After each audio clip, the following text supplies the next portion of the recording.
Hey guys, welcome back my YouTube channel. जैसा कि आपको पता है कि अभी रेलवे ग्रुप डी का फॉर्म फिलअप चल रहा है। अभी जो है रेलवे ग्रुप डी का फॉर्म फिलअप जो है उसको एक्सटेंड कर दिया गया है डेट को। पहले जो था 22 फरवरी, उसको बढ़ा के अब 3 मार्च कर दिया गया है। आप 3 मार्च तक रेलवे ग्रुप डी का फॉर्म फिलअप कर सकते हैं। अगर आपने रेलवे ग्रुप डी का फॉर्म फिलअप नहीं किया है तो आप जल्द से जल्द फॉर्म फिलअप कर लें। आखिरी डेट का तक प्रतीक्षा नहीं करें, क्योंकि सर्वर अगर लो हो जाएगा तो इस बार वैकेंसी का डेट बढ़ना मुश्किल है, नहीं के बराबर ही बढ़ेगा। इसलिए आप लोग जल्द से जल्द फॉर्म फिलअप कर लें। और मैं अभी चाहता हूं कि आप जो रेलवे ग्रुप डी में अभी सेलेक्ट होकर आएंगे तो आपको किस पोस्ट पे कितना वर्क करना पड़ेगा, आपका ड्यूटी आवर्स क्या रहेगा, आपकी सैलरी कितनी मिलेगी, और सबसे जो प्रमुख मुद्दा है, आपको पढ़ने के लिए टाइम मिलेगा या नहीं मिलेगा। क्योंकि रेलवे ग्रुप डी ज्वाइन करने के बाद सभी छात्रों का पहला जो फोकस रहता है कि वो पढ़ लिख के दूसरा पोस्ट पे कैसे सेलेक्ट हो जाए, चाहे वो आपका डिपार्टमेंटल एग्जाम देके हो या फिर ओपन कैटेगरी से हो, रेलवे में ही या फिर बैंक में या एसएससी में, किसी भी दूसरे डिपार्टमेंट में उनका सिलेक्शन हो जाए और वो रेलवे ग्रुप डी का पोस्ट छोड़ दें। तो इन सब सारे मैंने इससे पहले 4 वीडियो अपलोड करी है, जिसमें assistant track machine, SNT, diesel लोको सेट और टीआरडी, इन चारों के बारे में आपको मैंने विद सैलरी स्लिप सारा जानकारी दिया है कि आपका वर्किंग आवर्स क्या है, सैलरी कितनी मिलेगी और आपके पास प्रमोशन का क्या सुविधा है, और आपको पढ़ने के लिए कितना टाइम मिलेगा या फिर नहीं मिलेगा। आज का जो वीडियो है वो आप लोगों के तरफ से बहुत ही ज़्यादा डिमांड किया जा रहा था, टीएल एंड एसी का है, जिसके बारे में मैं आपको जानकारी देने वाला हूँ कि इस पोस्ट पर अगर आपका सिलेक्शन होता है तो आपको क्या काम करने को मिल सकता है। तो टीएल एंड एसी से आपको पता हो रहा होगा, इसका जो फुल फॉर्म होता है train lighting and air conditioner होता है। इसमें जो है आपका ट्रेन का लाइटिंग या फिर एयर कंडीशनर जो एसी होता है या फिर फैन होता है, इन सबों का जो है आपको व्यवस्था करना है, उनका रिपेयरिंग करना है, आपका मेनली ये वर्क है।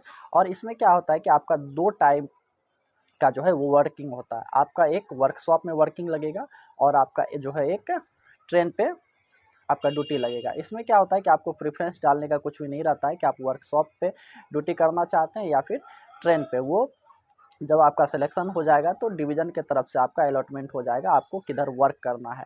अब देखिए, वर्कशॉप में क्या होता है कि आपका फिक्स ड्यूटी होता है 8 आवर्स का, और आपका रोस्टर भी मेनली बना होता है। कभी कभी आपातकालीन ड्यूटी भी लगती है, मान लीजिए कुछ फेल्योर आ गया, कुछ भी आ गया तो, लेकिन वैसे जनरली आपका 8 आवर्स का ड्यूटी रहता है और आपको अपने रोस्टर के हिसाब से उसमें ड्यूटी करना ज़्यादा हार्ड वर्क है नहीं, क्योंकि पता है कि आपको डेली पंखा बल्ब या कुछ भी खराबी नहीं होती है। लेकिन 8 घंटे की ड्यूटी है तो आपको 8 घंटे की ड्यूटी करनी पड़ेगी और उसको रिपेयरिंग करते रहना, ये आपका मेनली वर्क है। वर्कशॉप में ज़्यादा वर्कलोड नहीं है और कोई प्रॉब्लम भी नहीं होने वाली है, कुछ टीए भी आ जाता है। लेकिन अगर आपका ड्यूटी ट्रेन पे लगता है तो ट्रेन में आपको जो सैलरी है वो बहुत अच्छी खासी मिल जाएगी, क्योंकि ट्रेन में आपको पता है कि टीए आता है, और ग्रुप डी में अगर आप सेलेक्ट होकर आते हैं तो हेल्पर के रूप में आएंगे और आपको टीए के रूप में 625 रुपया मिलेगा। और हेल्पर का जो है कोई भी ट्रेनिंग नहीं होता है, डायरेक्ट आपका ज्वाइनिंग ही हो जाता है टीएल एंड एसी में। और ट्रेन में क्या होता है आपको कि कोई भी ट्रेन है वो आपको दे दी जाएगी। मान लीजिए कोई भी एक्सप्रेस है जो पटना से मुंबई जाती है, तो आपको उस ट्रेन में जो है निकलने से पहले, खुलने से पहले उस ट्रेन का सारा लाइट, एसी, पंखा, जितनी भी इलेक्ट्रिक सुविधा है और जिसमें मोबाइल चार्ज होती है वो बोर्ड, वो सारा चेक कर लेना है कि वो सब काम कर रहा है या नहीं कर रहा है। उसके बाद आपको ट्रेन के साथ ही जाना है जब तक कि वो ट्रेन मुंबई पहुंच जाए और फिर मुंबई से पटना ना आ जाए। और उस बीच में अगर किसी भी प्रकार की खराबी होती है तो आपका मेनली उसका रिपेयरिंग करना है। और उसमें क्या होता है कि कभी एसी ज़्यादा करना होता है, कभी कम करना होता है, कभी ऊपर में बर्थ रहता है तो ऊपर वाले को कभी ज़्यादा ठंडा लगता है, नीचे वाले तक एसी नहीं पहुंच पाती है तो वहाँ कम लगता है। तो ये सारा मेंटेनेंस करना होता है, इसमें यही सब असुविधा होती है। और इसमें एक खराबी क्या है कि आपको ट्रेन के साथ ट्रेवल करना पड़ेगा। अगर आपका ड्यूटी लगता है मान लीजिए पटना से मुंबई, तो 2 दिन जाने का रखिए, फिर वहाँ जब वो ट्रेन वही वापस आएगी 8 घंटे या 10 घंटे, 12 घंटे, जितने भी घंटे के बाद वो ट्रेन वापस आएगी, फिर आपका उसी में ड्यूटी लगेगा। फिर आप वही ट्रेन लेके आ जाइए अपना पटना, आपका यही ड्यूटी रहेगा। मेनली 4 दिन 5 दिन आपका सफ़र करना पड़ेगा रेगुलर। और इसमें क्या होता है कि आपका टीए निश्चित रूप से बनेगा। अगर आप जाते हैं तो एक दिन का 625 रुपया में मिलेगा और 8 आवर्स का वर्किंग आवर्स रहता है आपका। अगर उससे ज़्यादा आपकी ड्यूटी होती है तो उसमें ओवर टाइम भी मिलता है, इस वजह से आपका जो सैलरी है वो बहुत अच्छा खासा मिल जाता है। इसमें वर्कलोड बहुत ज़्यादा नहीं होता है, लेकिन ट्रेन पे पढ़ना लिखना थोड़ा ये डिफ़िकल्ट है मेरे हिसाब से। वैसे अगर कोई आदमी ट्रेन पे रेगुलर रहने रहता है तो उसका अभ्यास हो जाता है, वो वहाँ भी पढ़ाई लिखाई कर लेता है। उसमें थोड़ी ये असुविधा हमें लगती है और रेगुलर ट्रेन पे ट्रैवल करना थोड़ा डिफ़िकल्ट है मेरे हिसाब से, लेकिन आपको सैलरी बहुत अच्छी खासी मिल जाएगी और इसमें जो करियर ग्रोथ है वो दूसरे डिपार्टमेंट की अपेक्षा थोड़ा स्लो है। आप इसमें भी technician grade third, grade two, grade first, JE तक जा सकते हैं, लेकिन इसमें थोड़ा प्रोसेस स्लो है, लेकिन आपका प्रमोशन निश्चित रूप से होगा। तो ये टीएल एंड एसी का जो था आपका वर्क था, वर्कशॉप में अगर आपका ड्यूटी लगता है तो फिर बहुत अच्छा रोस्टर के हिसाब से आपका ड्यूटी चलेगा। 8 आवर्स का ड्यूटी है और आपको पढ़ने लिखने के लिए भी बहुत अच्छा टाइम मिल जाएगा। अब मैं आपको इसका वर्क दिखाता हूँ, उसके बाद मैं आपको इसका सैलरी स्लिप भी दिखाऊंगा। ये जो आप वर्क होता हुआ देख रहे हैं, ये वर्क है वर्कशॉप वाले TLNAC का। इनको चेक करना होता है जब गाड़ी चल के आती है तो क्या इसमें ख़राबी आई है, क्या इसमें ख़राबी नहीं आई है। इनका मेंटेनेंस करना इनका वर्क होता है। सारा पंखा, AC, कूलर और अंदर का ये वायर सब भी रहता है जो इनको चेक करना होता है। उसके बाद फिर इसको यहाँ से गाड़ी को निकाला जाता है। अभी फ़िलहाल इनका चेकिंग हो रहा है, वॉशिंग होगा उसके बाद।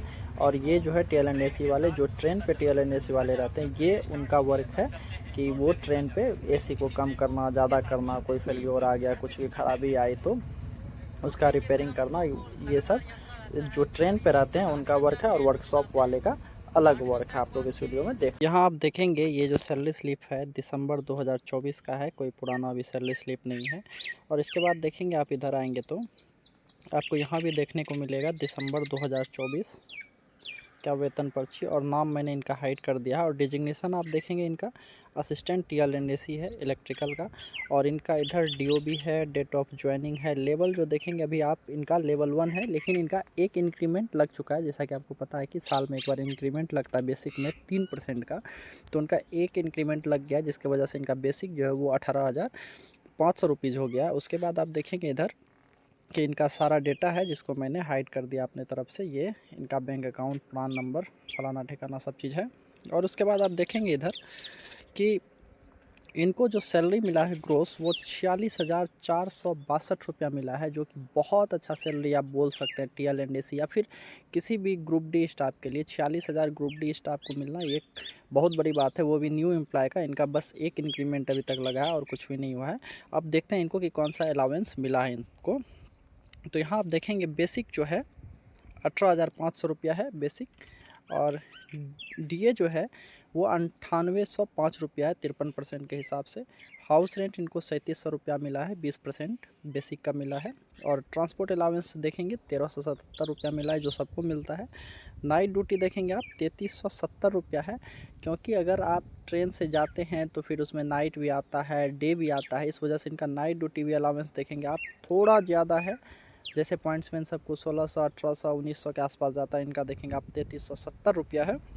और NH में इन्होंने ड्यूटी किया है, 2 दिन का इनका NH है, 960 रुपया, एक दिन का 480 रुपया मिलता है। उसके बाद आप देखेंगे ट्रेवलिंग अलाउंस जो है वो 8750 रुपया है, जो दूसरे डिपार्टमेंट को नहीं मिलता है।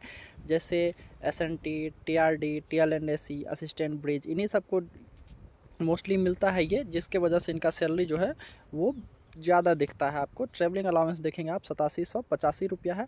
और इनका जो कटौती हुआ है उसको आप देखेंगे इधर, इसमें 30 रुपया का जो है रेलवे एम्प्लॉयज इंश्योरेंस स्कीम में 30 रुपया कटा है। और NPS में बेसिक प्लस DA का जो 10% कटता है 18,500 प्लस 9805, दोनों को ऐड करके इनका जो है 2831 रुपया कटा है। और टोटल से इनका 2861 रुपया कटा है।